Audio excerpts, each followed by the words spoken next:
The BMW showed up on a Saturday morning in May, parked right in the middle of our driveway like it had always belonged there. Black paint, red bow, the kind of scene that makes neighbors slow down. Caroline was 17 and already dressed like she'd won something. My mom stood on the front porch filming. My dad leaned against the garage smiling like he'd just closed a deal. Caroline cried. Not ugly crying, the neat kind, the grateful kind. It's just a starter car, my dad said to a neighbor walking by like he had to downplay it. It wasn't a starter car.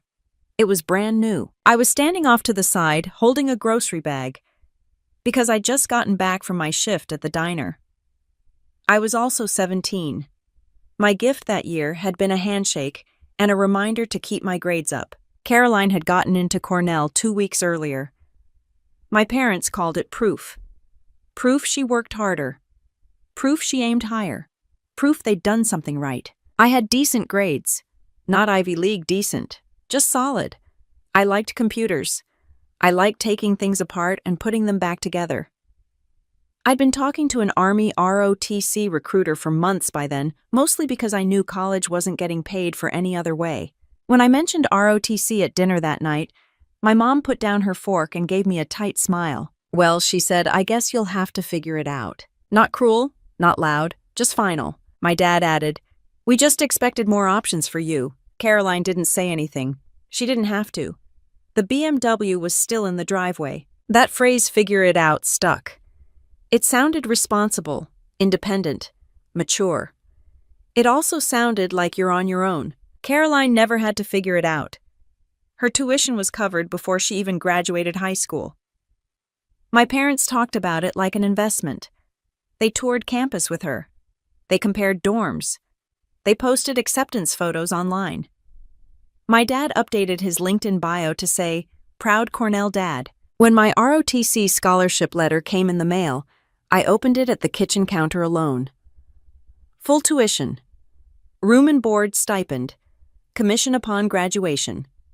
I waited until dinner to tell them. My mom nodded slowly. That's practical. My dad asked what branch. Army. He leaned back in his chair. Well, I guess someone has to serve. That was the tone.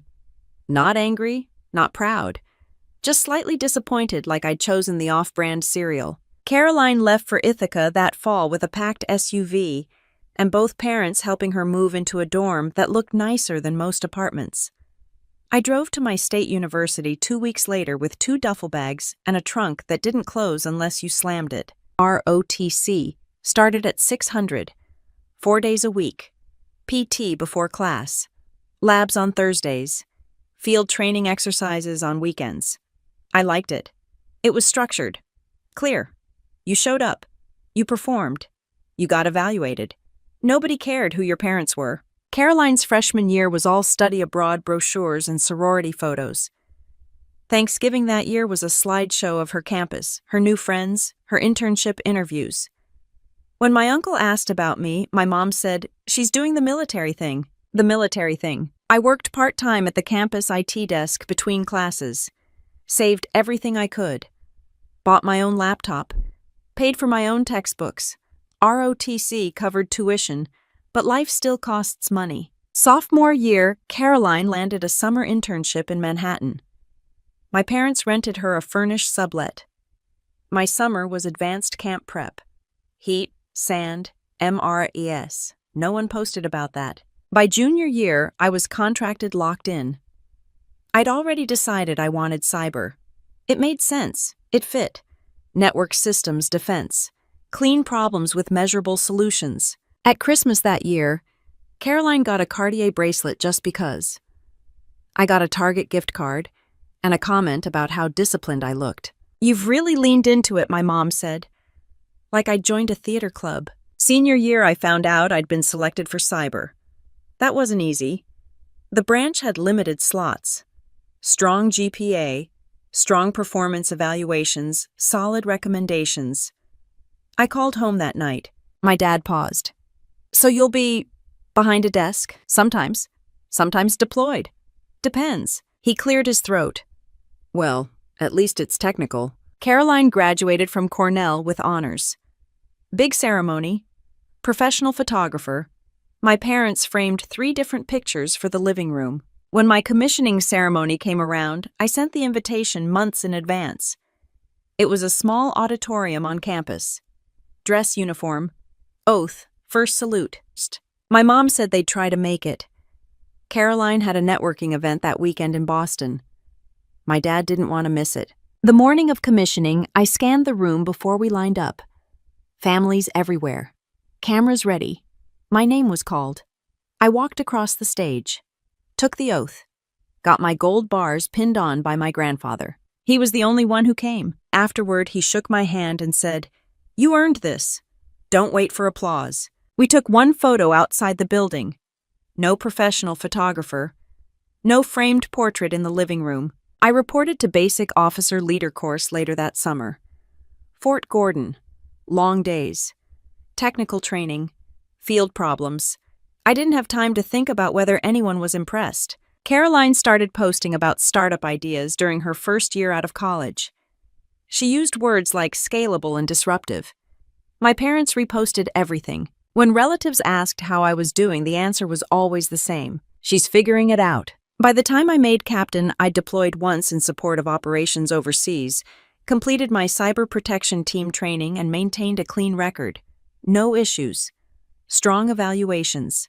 My clearance was active and solid. Caroline had a BMW upgrade by then. Different model. Same driveway. Every family gathering followed the same script. Caroline talked about funding rounds. My dad asked detailed questions. My mom nodded proudly. When it turned to me, it was usually about whether I planned to stay in forever. At one barbecue, I mentioned I was up for a key position on a cyber protection team. It meant more responsibility. It meant trust. Caroline laughed lightly. "So you're still doing the Army thing?" A couple of cousins smiled awkwardly. My dad changed the subject to market trends. I stood there with a paper plate and watched the grill smoke drift over the yard. Same house, same driveway, same hierarchy. Caroline had gotten the tuition, the car, the support. I had gotten the phrase, "Figure it out." I stopped waiting for them to change their minds and signed the contract. The ROTC paperwork wasn't dramatic. A few forms of physical background check signatures. No red carpet, no speeches. Just a decision that would carry more weight than any gift ever parked in our driveway. Once I contracted, there was no halfway. PT at 0600 meant PT at 0600, even when it was 28 degrees and dark. Labs ran long. Field training exercises didn't care about midterms. I learned how to plan a mission brief before I learned how to plan a spring break. Most mornings started with formation in a cracked parking lot behind the gym. Cadre didn't care who came from money. If you fell out of a run, you fell out. If you didn't know your rank structure, you got corrected in front of everyone. It was simple. Perform or don't. Caroline's college life looked different. My parents flew up for football weekends. They toured the business school like they owned a wing. When she got into a competitive finance club, my dad took 3 photos of her in a blazer and posted them with the caption, "Future CEO." When I earned a top physical fitness score that semester, I didn't post it. I filed it. Junior year tightened the screws. I was selected for advanced camp. That meant evaluation under pressure. Leadership lanes, peer assessments, land navigation. One mistake didn't ruin you, but patterns did. I didn't call home much that summer. Reception was spotty and time was limited. The only person who wrote me consistently was Grandpa. Short letters. Nothing sentimental. Just updates, and the occasional line like, "You're building something they can't see yet." When I came home after camp with strong evaluations, I told my parents I was competitive for a good branch.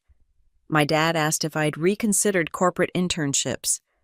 My mom asked if I ever worried about long-term stability. Caroline had just landed a paid internship in Manhattan. My parents helped her find a sublet with exposed brick and stainless steel appliances. They described it like an investment property. I spent that same summer reviewing cybersecurity fundamentals and competing for branch selection. Branch night came senior year. Envelopes, noise, cameras. I opened mine and saw cyber. One of the most competitive branches. Limited slots, technical track. For a second, I just stared at the word. A classmate slapped my back. That's huge. I called home. My mom hesitated before asking what that meant. I explained network defense threat analysis protecting infrastructure. It was specialized. It mattered. My dad paused long enough that I checked the connection. So you won't be infantry? No. Well, he said that's good. It wasn't celebration. It was relief that I wouldn't be somewhere uncomfortable. Commissioning came in May. Dress blues. Oath. My name announced clean and clear. I scanned the auditorium one more time before stepping forward. No parents. Grandpa sat in the third row, hands folded over his cane posture straight like he was back in uniform. He pinned my gold bars himself. His hands shook a little, but his grip was steady. After the ceremony, families flooded the stage for photos. I stood off to the side while he adjusted my collar. They'll come around, he said quietly. Or they won't. Either way, you're good. That afternoon, Caroline posted photos from a networking brunch in Boston. My mom commented with heart emojis. I reported to Basic Officer Leader course that summer.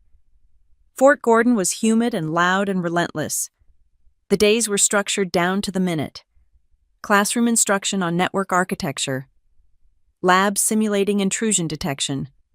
Field exercises testing how we handled stress and time. It was the first time in my life where performance wasn't compared to Caroline's. It was compared to a standard. If I scored high on a test, it was logged. If I led a planning session well, it was noted. If I messed up, it was corrected directly, not filtered through someone else's expectations. I like that. I learned quickly that cyber wasn't glamorous. It was long hours staring at logs. It was writing reports that no one outside a secure room would ever read. It was preparing for problems that if we did our job right, no one would know happened. Caroline graduated from Cornell with honors that same year. The ceremony had banners and catered tents. My parents hired a photographer. The framed portrait went up in the hallway within a week. When I came home on leave as a brand new second lieutenant, the house looked exactly the same. Caroline's degree dominated the wall. My uniform didn't. At dinner, my dad asked about exit options. My mom asked how long my obligation lasted. Caroline talked about seed funding and scaling. I described what I did in broad terms. Network defense, team coordination, threat mitigation. Caroline smiled politely. So like IT, something like that. The tone wasn't cruel. It was dismissive. I finished BOLC near the top of my class and received my first assignment to a cyber unit tied to Fort Meade. That meant real responsibility, real systems, real consequences if we failed. I signed into my unit and met my team. Mixed ranks, sharp people. No one cared about Cornell. They cared about competence. I threw myself into the work. Within 2 years, I made first lieutenant. Clean record. Strong evaluations. I deployed in support of overseas operations, long shifts in a secure facility coordinating cyber defense measures. No headlines. No Instagram posts. Just results. Back home, Caroline had upgraded the BMW. New model. Same driveway. Family gatherings followed the same rhythm. Caroline updated everyone on her startup's traction. My dad asked detailed questions about projections. My mom glowed.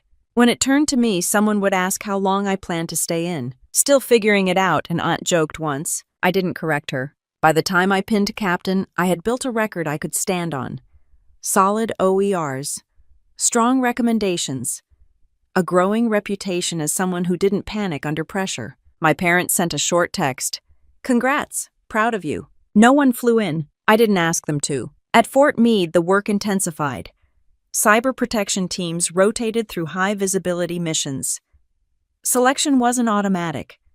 It required consistent performance, technical proficiency, and command endorsement. I put my name in. When I got the email confirming I'd been selected for a key CPT role, I read it twice to make sure I wasn't misreading it. It wasn't flashy. It wasn't a BMW in a driveway. It was trust. And for the first time, I felt like I didn't need anyone back home to validate that. I mentioned the cyber protection team role without thinking it would matter. It was late June, humid the way Maryland gets, when the air feels thick enough to chew. My parents were hosting one of their backyard barbecues. Tents up. Folding tables. My dad manning the grill, like he was moderating a panel. Caroline arrived late, sunglasses on, fiancé in tow. Ethan Whitmore. Clean haircut. Polished handshake. His family owned investment properties and a small equity firm. He wore casual clothes that still looked expensive. Caroline introduced him like a headline. He's working on scaling a portfolio across 3 states. No one asked what I was scaling. I showed up in civilian clothes, parked down the street, and carried in a case of soda because that's what I usually bring. My mom kissed my cheek and whispered, "Don't start anything today." That was the assumption. If something went sideways, it would be me. I found Grandpa near the cooler. He was 83 and still stood straighter than most people in their 30s. He tapped my arm and asked about work. I told him I'd been selected for a CPT rotation. He nodded once. That's serious. Across the yard, Caroline was explaining something about Series A funding. My dad leaned in like she was reading classified intel. Later in the afternoon, a couple of cousins asked what I'd been up to. Nothing dramatic, just small talk. We're prepping for a cyber protection team mission cycle, I said. More responsibility. Bigger scope. One cousin looked impressed. So like high-level stuff, something like that. I didn't raise my voice. I didn't make an announcement. I just answered the question. Caroline must have been walking past because she stopped mid-step. Cyber protection team, she repeated, smiling like it was cute. Is that like internal IT? A few people laughed lightly. The safe kind of laugh.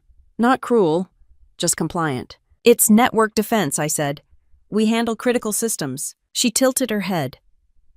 So you're still doing the army thing? Ethan gave a polite chuckle, unsure whether he was supposed to join in. My dad flipped a burger and didn't look up. I felt that familiar shift in the air. The hierarchy resetting itself. Caroline kept going. I just think it's interesting how different our paths are. Some of us build companies. Some of us serve. The word serve landed heavy like it needed quotation marks. I didn't bite. I like what I do, I said. It's stable. Stable is good, she replied quickly, especially when you're not taking big risks. Grandpa turned slowly from his lawn chair. He didn't raise his voice. He didn't need to. Big risks are easy when someone else pays the bill, he said. The yard went quiet in that subtle way gatherings do when something real slips out. Caroline forced a laugh. I worked hard to get where I am. I didn't say you didn't, Grandpa replied. My mom appeared with the tray of drinks. Let's keep it light, please. Caroline smiled again, but it wasn't soft anymore. It was tight. You always make it sound so important, she said to me. Like you're protecting the free world from your laptop. I'm protecting networks, I said. That's the job. She shrugged. Well, just don't get audited or something. Government jobs are weird like that. It was an odd comment. Specific. I let it slide. Later, when most of the guests were near the dessert table, I found myself cornered by one of my dad's friends. So you're still in, he asked. How long until you transition? I'm up for major next year. He raised his eyebrows. That's real. Caroline stepped into that circle too. Promotion boards can be unpredictable, she said casually. Background stuff matters. I looked at her. Background stuff. Just saying, she replied, sipping wine. It's not like corporate where you can pivot. Ethan shifted his weight, uncomfortable now. I didn't respond. Not because I didn't have something to say. Because I didn't trust myself to say it clean. The party wound down. Cars pulled out one by one. I stayed to help stack chairs, because that's what I do. As I carried the last folding table toward the garage, I heard my dad talking to Ethan near the fence. Caroline's always aimed high, he said. Morgan's more steady. Steady. That word wasn't an insult. It also wasn't pride. When I walked past them, my dad gave me a brief nod, like I'd just completed a chore. On the drive back to Fort Meade, I replayed the comment about audits, about background stuff. It could have been nothing. Caroline liked to sound informed. She liked to imply she understood systems she'd never been inside. But the tone had shifted. 2 weeks later, I was in my office reviewing planning notes when my government phone buzzed with a message from our unit security manager. Stop by when you can. Need to go over something related to your PR. Periodic reinvestigation. Normal cycle. Happens every 5 years for TS/SCI holders. I walked down the hallway thinking it would be routine. Update contact lists, verify foreign travel, standard paperwork. The security manager didn't look relaxed. There are a couple items that popped, he said, turning his monitor slightly so I could see. Nothing catastrophic, but we need clarification. On the screen was a credit inquiry I didn't recognize. Small lender, recent. I didn't apply for anything I said. He nodded. That's what we're confirming. Below that was a note referencing an anonymous submission to the Inspector General hotline. Allegation possible undisclosed outside income. My stomach didn't drop. It tightened. Do you have outside income, he asked. No. We'll document that. It's probably nothing. But we have to check. Probably nothing. That phrase echoed louder than it should have. As I walked back to my office, I thought about the barbecue. About the comment. About how easily she'd said background stuff matters. At my desk, I pulled up my financial accounts and started scanning line by line. Everything looked normal, which somehow made it worse. I printed the credit report and highlighted every line I didn't recognize. The inquiry had come from a small online lender based out of Delaware. Date stamped 3 weeks after the barbecue. I hadn't applied for a loan. I hadn't even browsed for one.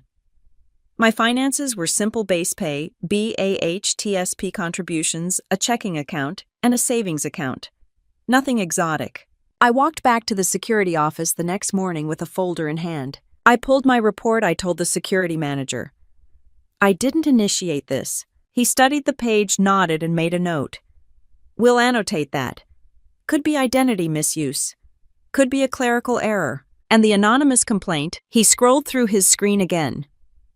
It alleges undisclosed outside income and potential conflict of interest tied to technical consulting. I don't consult. I know, he said calmly. Your file doesn't show anything, but we still have to verify. That was the part civilians don't always understand. Clearance isn't about feelings. It's about documentation. If something pops, it gets addressed. Not emotionally, methodically. I spent the next hour drafting a formal response memo. Clear, direct, no drama. I confirmed I had no outside employment, no secondary income, no business ownership. I attached my most recent LES statements and a copy of my tax return summary. Clean. When I hit print, my hands were steady. My jaw wasn't. Later that afternoon, my battalion executive officer asked me to stop by. He closed the door once I stepped inside. I've been notified there's a clearance review item pending, he said. Nothing serious yet. But your promotion board packet is already in motion. I understand, sir. He leaned back in his chair. This isn't career-ending. But perception matters. I need this resolved cleanly and quickly. Yes, sir. That was the military version of pressure. Calm tone. Direct expectations. On the walk back to my office, I felt something I hadn't felt since I was 17 in that driveway, like someone else was steering the narrative about me. By that evening, word had moved quietly through the staff. Not rumors exactly, just awareness. In units like ours, clearance flags are noticed. A captain from another team stopped by my desk. Everything good, he asked casually. Yeah, I said. Routine PR stuff. He nodded. Happens. It does happen. Sometimes it's paperwork. Sometimes it's someone forgetting to list foreign travel. Sometimes it's something worse. I called the credit bureau that night and filed a fraud alert. They confirmed the inquiry had been initiated online using my name, date of birth, and partial social security number. The lender hadn't issued a loan, just processed the check. Do you want to freeze your credit? The representative asked. Yes. I sat on my couch after the call phone in my hand thinking about who had access to that information. My personnel records weren't public. My financial information wasn't shared widely. I kept things compartmentalized. But there had been one moment. 2 months earlier at my parents' house, my mom had asked for my updated address for insurance paperwork. I'd logged into my secure email on her kitchen counter and pulled up a document to double-check a number. Caroline had been sitting at the table across from me scrolling on her phone. I remembered her glancing up. It could have meant nothing. The next morning I checked in again with security. We're sending a verification request to the lender, the manager said. They'll confirm whether a full application was submitted. And the IG complaint, it was filed anonymously through the hotline. No direct identifiers beyond your name. Can you see where it came from? He shook his head. Not from our end. I left his office with the same tight feeling in my chest. That afternoon, my dad called. Caroline mentioned you're going through some kind of review, he said, voice measured. I froze for half a second. How would she know that? She said promotion boards can be tricky. That background stuff sometimes comes up. I kept my voice level. Background stuff comes up when there's something there. He cleared his throat. Well, just make sure everything's squared away. These things can follow you. Everything is squared away. He didn't press. He didn't ask how it felt. He didn't question how Caroline knew. After we hung up, I stared at my phone for a long moment. That evening, I logged into my accounts again and combed through every detail. No unusual transactions, no unfamiliar charges, just that one inquiry. The next day, I received a call from an unfamiliar number. "This is Investigator Klein with the Personnel Security Division," the voice said. "We're conducting routine follow-up on your PR." Routine. Yes, ma'am. We received notice of a recent credit inquiry and an anonymous allegation regarding undisclosed income. I'd like to schedule a brief interview to confirm details. Of course. We met in a secure office the following morning. She asked straightforward questions. Have you applied for loans? No. Do you operate any side businesses? Number, do you receive income beyond your military pay? No. I answered each one cleanly. Do you have any idea who might submit such an allegation? She asked. No, ma'am. That was true. I didn't have proof. I had a suspicion. And suspicion isn't evidence. She closed her folder. At this stage, this appears administrative. We'll document your responses and proceed. Administrative. I walked out of that office aware of how thin the line can be between stable and questioned. Back in my workspace, I opened my laptop and pulled up my OER draft. Strong bullets, mission impact, team leadership, the kind of record that should move cleanly through a promotion board. I stared at the line that read, "Demonstrates unwavering integrity." I believed that. What I didn't know yet was whether someone else was trying to rewrite it. I showed up earlier than usual the next morning and started answering emails before anyone else walked in. Keeping busy helped. The work was still the work. Network scans didn't care about family drama. Threat briefings didn't pause because someone filed paperwork, but the tone around me had shifted. Nothing obvious. No whispers in hallways. Just a slight recalibration. A few more careful glances. A few more pauses before people spoke. My team leader called me into his office after the morning sync. Have a seat. He wasn't upset. He wasn't relaxed either. I got a heads up from battalion, he said. Your PR has a couple flags. Yes, sir. I don't need details unless they affect the mission. But I need to know one thing. Is there anything I'm about to be surprised by? No, sir. He held my eye for a second longer than usual. Then he nodded. Good. You're one of my strongest CPT leads. I don't want distractions. Understood. There it was again. Distraction. I walked back to my desk, aware that even when leadership trusts you, perception has weight. In the Army, doubt spreads quietly. By midweek, I had submitted every requested document. Tax transcripts, bank statements, confirmation of my credit freeze. The lender verified no funds were issued, only an application attempt. Investigator Klein emailed me confirming receipt of everything. Based on current review, this appears to be either error or attempted misuse of identity.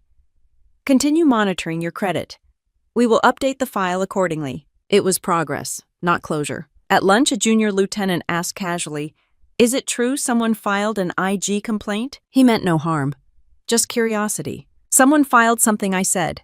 It's being handled. He nodded like that was enough.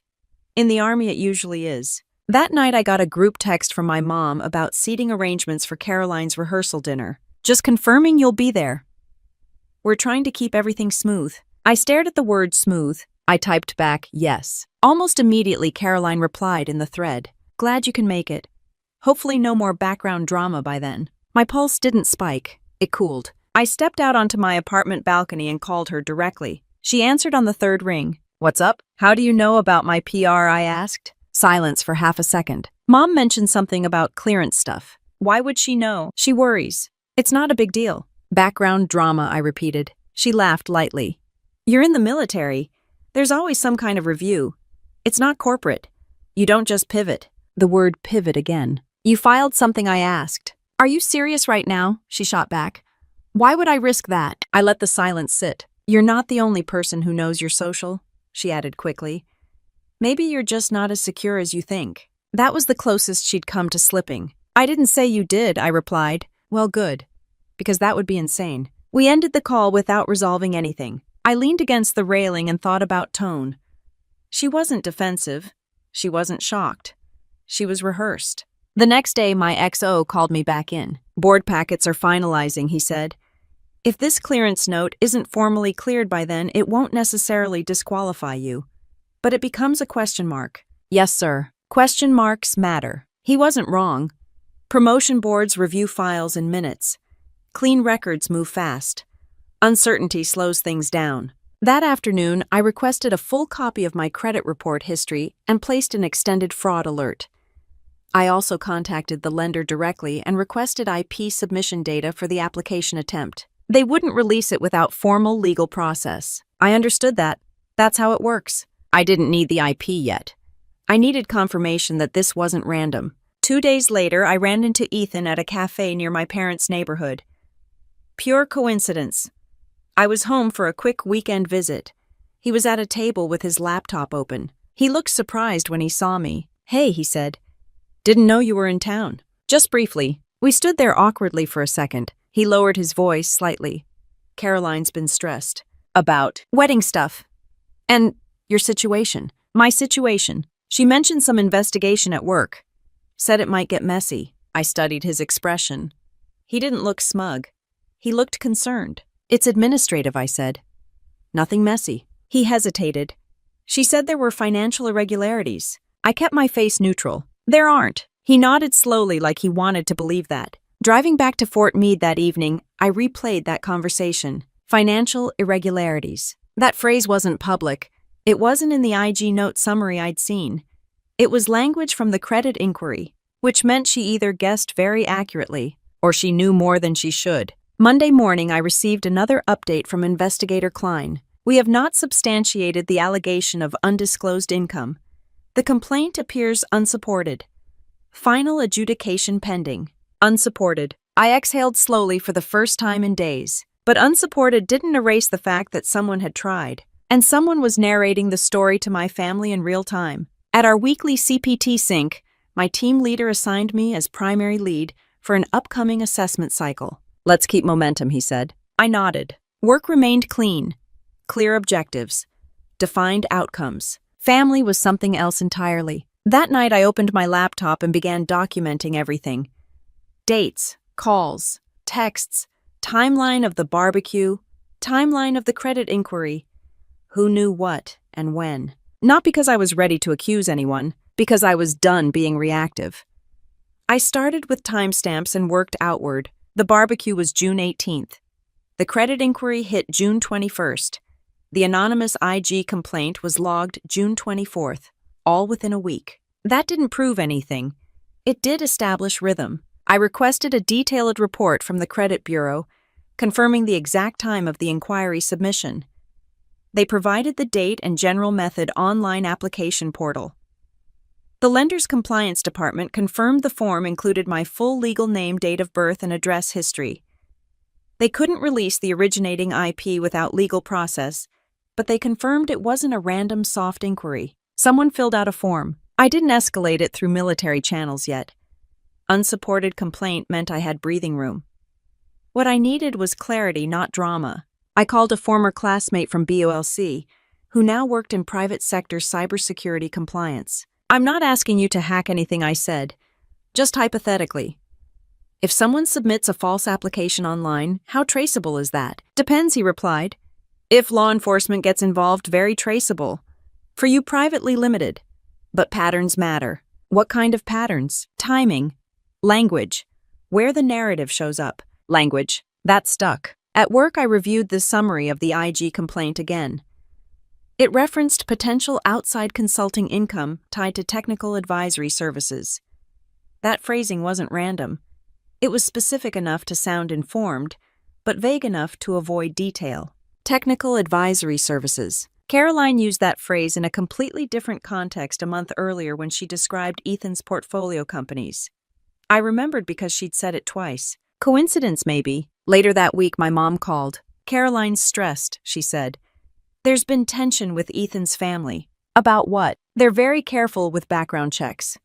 With reputation. I didn't respond immediately. She mentioned that your situation made them nervous, my mom continued. They're concerned about liability. My situation is cleared administratively, I said. There's nothing to be nervous about. Well, perception matters, she replied. Perception. That word again. 2 days later, I drove down for a short visit because Grandpa had a routine medical appointment and asked if I could take him. Caroline and Ethan happened to be at my parents' house when I arrived. The living room looked like a wedding catalog exploded in it. Fabric samples, guest lists, seating charts.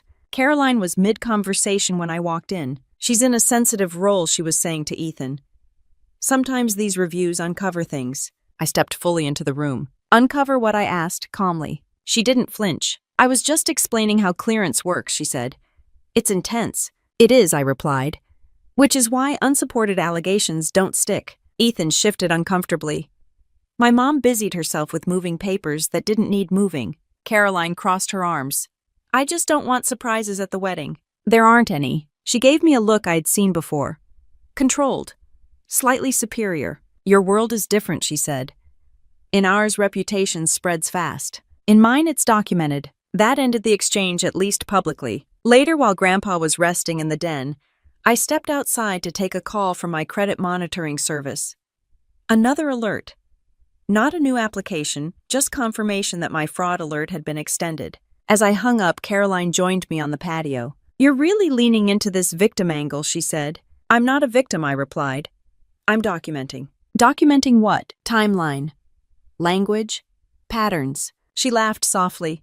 You think I filed something? I think someone who knew the right terms did. Her expression changed slightly. Not anger, not fear. Calculation. You always assume the worst about me, she said. Maybe you're projecting. I'm assuming nothing I said. I'm responding to data. She shook her head. This is why people think you're rigid. Rigid. That was new. Back at Fort Meade, I scheduled a voluntary follow-up with Investigator Klein to provide additional documentation regarding the credit inquiry. I've also filed a fraud alert and contacted the lender I said during the meeting. That's appropriate, she replied. We're closing the IG complaint as unsubstantiated. The credit note will remain as identity misuse attempt unless further activity appears. Does the origin matter for adjudication? I asked. Only if it suggests compromise or negligence on your part, she said. Right now, it does not. That mattered. Leaving her office, I felt something shift. Not relief. Alignment. The complaint hadn't damaged my record. It had revealed intent. That afternoon, I requested my full personnel file and reviewed every clearance-related document I had access to. Clean. In the evening, I opened a new document on my laptop and titled it simply Chronology. Barbecue comment about background. Credit inquiry within 72 hours. IG complaint referencing advisory services. Caroline discussing financial irregularities with Ethan before they were formally documented. I wasn't building a conspiracy. I was mapping cause and effect. The next piece fell into place unexpectedly. One of Ethan's cousins worked in compliance for a regional bank. I'd met her briefly at a previous family gathering. That night, she sent me a polite message on LinkedIn. Hey, Morgan.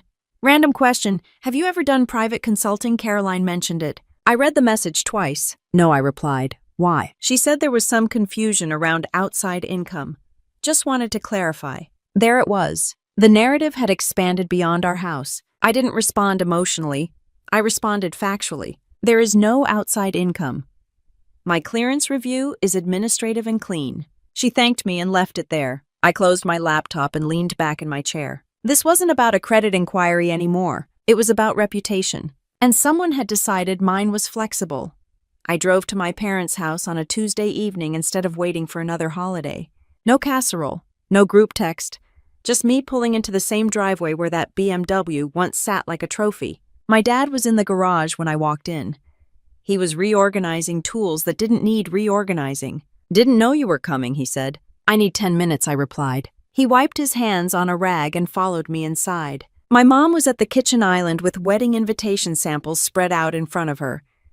She smiled automatically, then paused when she saw my face. What's wrong? I need to clear something up, I said, setting a thin folder on the counter. Neither of them spoke. I know about the credit inquiry, I continued. I know about the IG complaint. And I know that narrative didn't start at Fort Meade. My mom's fingers tightened around the edge of the counter. My dad stayed quiet. I'm not here to argue, I said.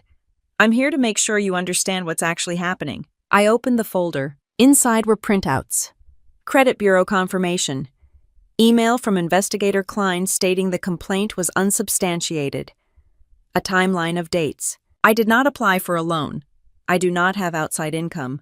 My clearance is clean. My dad looked at the documents without touching them, and he asked carefully, and within 3 days of that barbecue, someone submitted an online loan application using my information.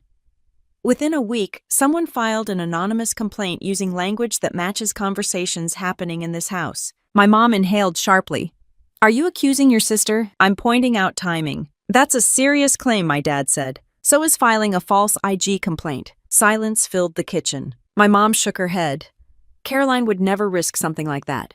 Why, I asked calmly. Because it's illegal. So is identity misuse. My dad's jaw tightened slightly.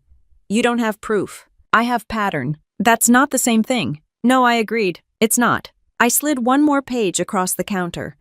A screenshot of the LinkedIn message from Ethan's cousin asking about private consulting. She's telling people I have financial irregularities. My mom stared at the screen. She's under pressure, she said quietly.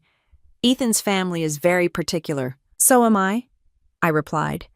My career depends on integrity. My dad finally looked up from the papers. What do you want from us? He asked. I want you to stop assuming I'm the unstable variable. My mom looked like she'd been caught between two versions of reality. Caroline said you've been distant, she murmured. I've been deployed.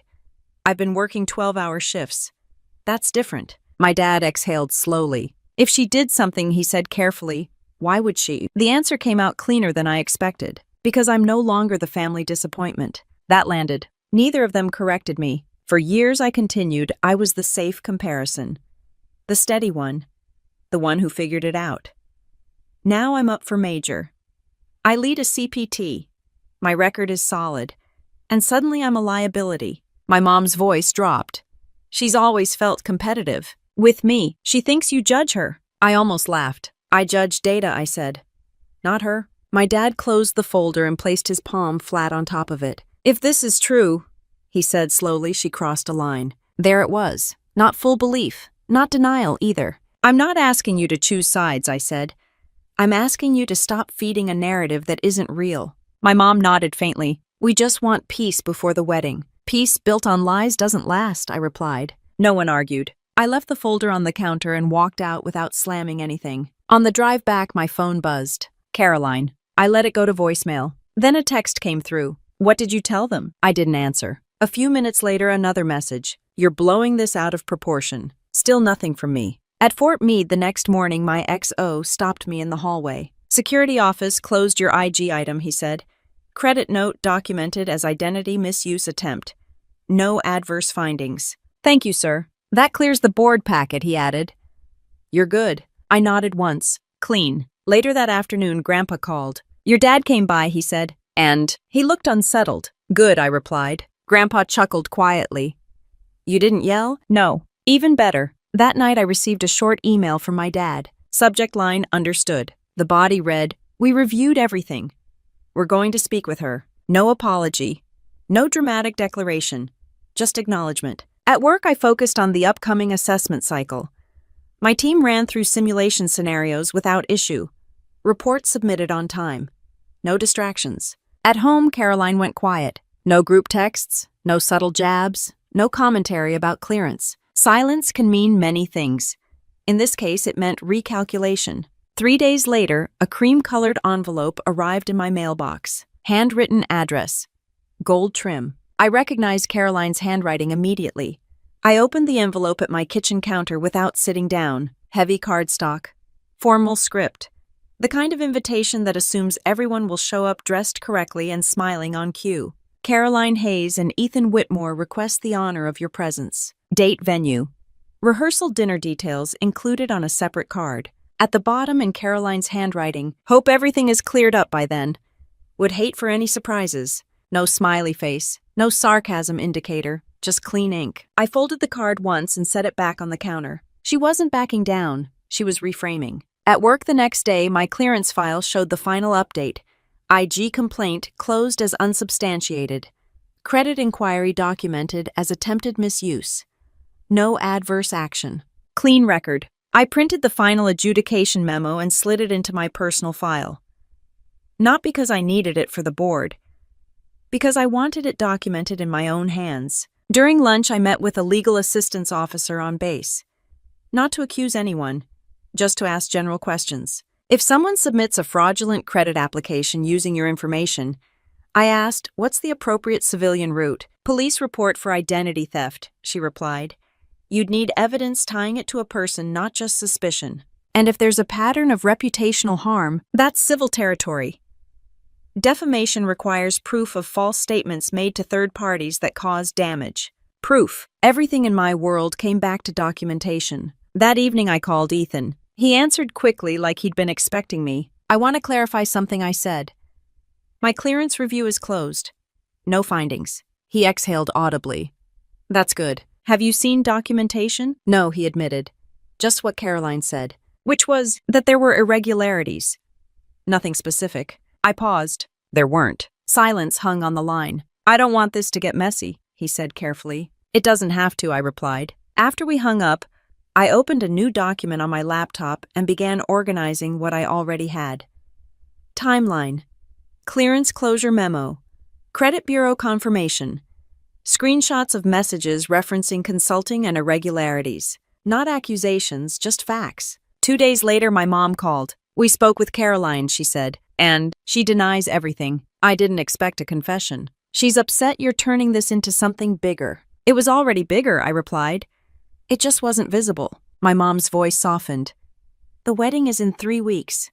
We need calm. I'm not escalating, I said. I'm clarifying. At Fort Meade, I finalized my promotion board packet. OER signed. Awards listed. Clearance annotated as fully adjudicated. My team leader stopped by my desk. Board's competitive this year, he said. But your file is strong. Thank you, sir. You handled that review well, he added. Some people spiral. I almost smiled. Spiraling wasn't my style. That weekend, I attended a small family brunch at my parents' house. Wedding logistics dominated the conversation. Seating charts. Floral arrangements. Guest lists categorized by donor level and professional network. Caroline was calm, composed, polished. When she saw me, she smiled like we were sharing a secret. Glad everything's cleared, she said lightly. It is. She leaned in slightly. You see how easy it is for things to get misunderstood. Documentation helps, I replied. Her smile tightened. During dessert, Ethan's father asked casually about my career. I hear there was some review process recently. There was, I said. Standard periodic reinvestigation. It's complete. He nodded. Good. We're very careful about reputational risk. So am I replied. Caroline cut in smoothly. It's all sorted. Her tone implied control. After brunch, I stepped outside to get some air. Grandpa followed slowly. She still think you won't push back, he asked. She thinks I won't go public, I replied. He gave a short laugh. Public's messy. I know. He studied me for a moment. You planning something? I'm organizing, I said. Good. Back at my apartment that night, I laid everything out on my dining table. Not physically, digitally. Clean folders. Clear labels. Date stamps intact. I drafted a single email template addressed to no one yet. It contained attachments only. No commentary. No accusations. Just documentation clearance closure memo credit. Bureau confirmation, and a short statement of fact. I didn't send it. I saved it. The rehearsal dinner location was listed on the invitation. Private room at a high-end restaurant near the harbor. 40 guests. Immediate family and close associates. Optics matter in Caroline's world. In mine, records matter. 2 days before the rehearsal, Ethan texted me. Can we talk in person? I agreed to meet him at a coffee shop downtown. He looked tired. My parents ran independent background checks, he said quietly. And they didn't find anything. Because there isn't anything. He rubbed his forehead. Caroline insists someone's targeting her. That you're overreacting. I'm reacting proportionally, I said. He met my eyes for the first time. Do you have proof she filed something? I have pattern, I replied. And I have documentation. He nodded slowly. I don't want a scene at the rehearsal. Neither do I said. When I got back to my car, I checked my phone. A new message from Caroline. Let's not make this ugly. I typed back one line. I prefer clean. I arrived 10 minutes early and chose a seat near the edge of the room. Private dining space. White tablecloths. Soft lighting. The kind of place where every detail is curated and no one expects disruption. Caroline stood near the entrance greeting guests like she was already hosting a fundraiser. Ethan stayed close, polite and composed. His parents moved through the room, shaking hands, assessing. I kept my posture relaxed. No folder in my hand, no stack of papers, just my phone in my purse and a clean conscience. Dinner started smoothly. Appetizers passed. Wine poured. Small talk floated across the table like nothing had ever been out of place. Ethan's father stood first to welcome everyone. Short speech about partnership and shared values. Reputation, integrity, trust. Caroline squeezed his hand at the word integrity. I waited until he sat down. Then I pulled out my phone. The email I drafted 2 nights earlier was still open in drafts. Attachments included. No accusations, no commentary, just documents and 1 sentence. For clarity before formal union. Recipients Ethan, his parents, his compliance-minded cousin, and Caroline. I hit send. No dramatic music, no visible reaction. It took less than 2 minutes. Ethan's phone buzzed first. He glanced down casually, then looked again.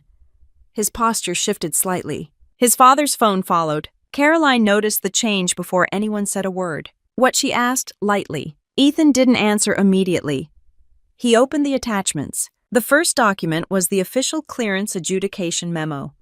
No findings, no irregularities. The second was the credit bureau confirmation detailing an attempted application submitted using my full information without authorization. The third was a screenshot of the LinkedIn message asking about private consulting alongside my written response stating there was none. No commentary, just records. Ethan's father adjusted his glasses and leaned closer to his screen. The room's noise dimmed without anyone announcing it. Caroline's smile faded. What is this? She asked, looking toward me. Documentation, I replied evenly. Her eyes narrowed. You're doing this here. I'm clarifying before vows, I said. Ethan finally spoke. You told me there were financial irregularities, he said quietly. I said there was confusion, Caroline shot back. You said there was an investigation that might uncover issues. There was a review, she insisted. Yes, I said calmly. And it closed clean. Ethan's mother set her wine glass down carefully. Caroline, she said. Voice controlled. Did you file anything? The question hung there. Caroline didn't answer right away. Of course not, she said finally. Why would I sabotage my own sister? No one responded. Ethan's cousin spoke next. I reached out to Morgan directly because the consulting claim didn't add up, she said. Caroline, you told me there were outside earnings. I misunderstood what she does, Caroline replied quickly. I explained exactly what I do, I said, more than once. Ethan's father scrolled through the credit bureau document again. This shows the application was submitted 3 days after the barbecue, he said. Caroline's head snapped slightly toward him. So he replied that timing is interesting. Caroline looked at me now, anger rising. You're implying I did this, she said. I'm not implying, I answered, I'm showing. Her voice sharpened. You think I'd risk legal trouble over sibling rivalry? I think reputation matters to you, I said. You've said that yourself. The room had gone completely silent. My parents sat rigid at the far end of the table. My mom's face pale. My dad unreadable. Ethan leaned back in his chair slowly. Did you tell my family there were financial irregularities? He asked Caroline again. She hesitated just long enough. I was protecting us, she said finally. From what? From surprises. There weren't any, I said. Ethan's father folded his hands. This is not about clearance, he said evenly. This is about honesty. Caroline looked around the table, searching for backup. No one moved. You're blowing this up over nothing, she said, voice tight now. It was a precaution. Precautions don't require anonymous complaints, I replied. Her eyes widened briefly. I never said there was an anonymous complaint. The silence that followed was heavier than anything earlier that night. Ethan's mother spoke first. Caroline. She said, did you have access to her personal information? Caroline didn't answer. My dad finally cleared his throat. Caroline, he said slowly. Did you? She stood abruptly. This is insane, she snapped. You're all taking her side. There aren't sides, Ethan replied. There are facts. She looked at me like I'd broken some unspoken rule. You always needed to win, she said. I never competed, I answered. The difference mattered. Ethan stood up as well. We need to pause, he said to his parents. The word landed like a verdict. Caroline's composure cracked. You can't be serious, she said. His father didn't raise his voice. We will not proceed with the ceremony under unresolved integrity concerns. Ceremony, not wedding. Caroline turned to me again. You did this, she said. I clarified, I replied. Security wasn't called. No one shouted. The room remained composed, almost sterile, but the shift was permanent. My mom began quietly gathering her purse. My dad remained seated, staring at the tablecloth. Ethan's family moved into a side conversation about next steps. Caroline stood alone near the center of the room, breathing fast. I stayed seated, not triumphant, not smiling, just steady. I left the restaurant without raising my voice. The harbor air was cool compared to the tension inside. My phone buzzed twice before I reached my car, first from my mom, then from Caroline. I ignored both and drove back toward base with the same posture I'd carried all evening. By morning, the rehearsal dinner had already shifted from celebration to containment. Ethan called just after 800. We're postponing, he said plainly. For how long? Indefinitely. There was no anger in his voice, just clarity. My parents aren't comfortable moving forward, he continued. Not with unanswered questions. There aren't unanswered questions about me, I said. I know. He paused. I should have verified sooner. I didn't respond to that. Verification is easy when you want it. At work, the week moved as scheduled. Assessment cycle briefings, network vulnerability reports, a CPT after-action review. That required more focus than emotion. My XO stopped by my office late Wednesday afternoon. Board results are in, he said. I stood automatically. Congratulations, Major. The word landed quietly. Thank you, sir. You earned it. No theatrics, no applause, just acknowledgement. After he left, I closed my office door and sat down for a minute. Not to celebrate, to absorb. Major. 10 years after being told to figure it out. I called Grandpa first. Well, he asked before I said anything. I pinned Major. He let out a short laugh. About time. Rehearsal dinner didn't go as planned, I added. I heard. Dad told you. He didn't have to. I pictured him shaking his head in that calm way he does. You stayed clean, he asked. Yes. Good. At home that night, I opened my email and found a short message from my dad. Subject update. The wedding is off. We'll talk soon. That was it. Caroline didn't reach out directly. Not that day. By Friday, the news had filtered through extended family. No public announcement. Just quiet cancellations and refunded deposits. My mom called that evening. She's devastated, she said. I didn't lie, I replied. I know. That word sounded different this time. I should have taken you seriously sooner, she added. I didn't press for more. The sentence itself mattered. 2 weeks later, I stood in a small conference room at Fort Meade while my team leader read the promotion order.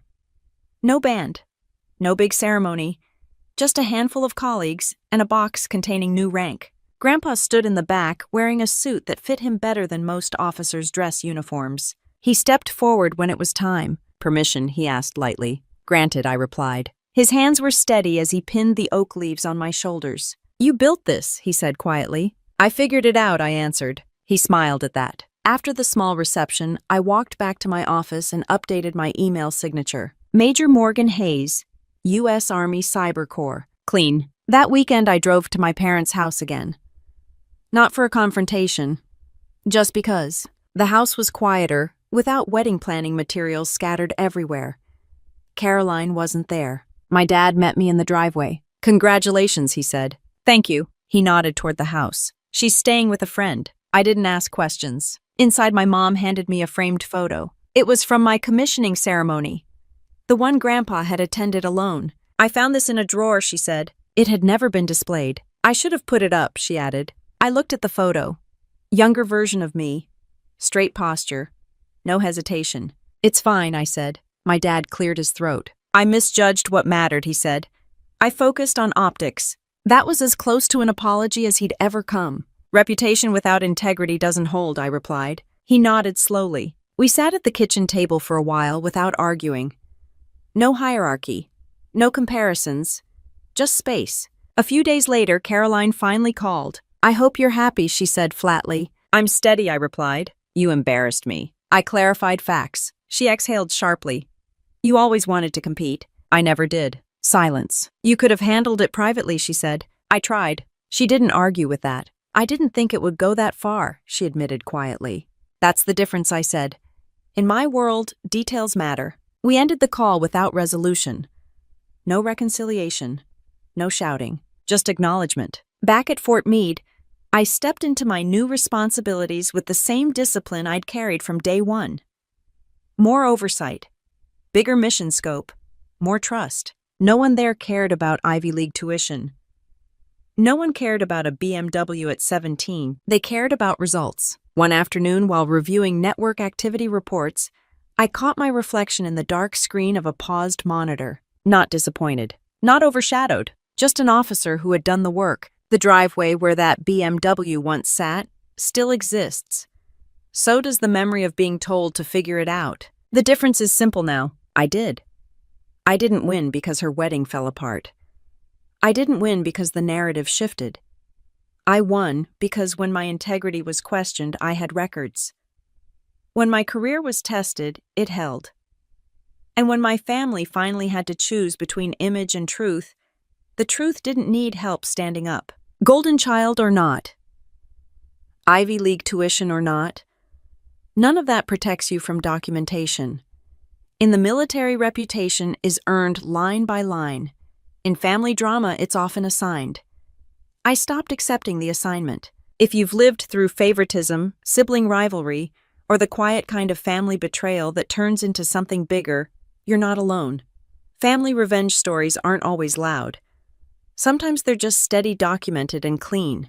If this story resonated with you, subscribe to the channel.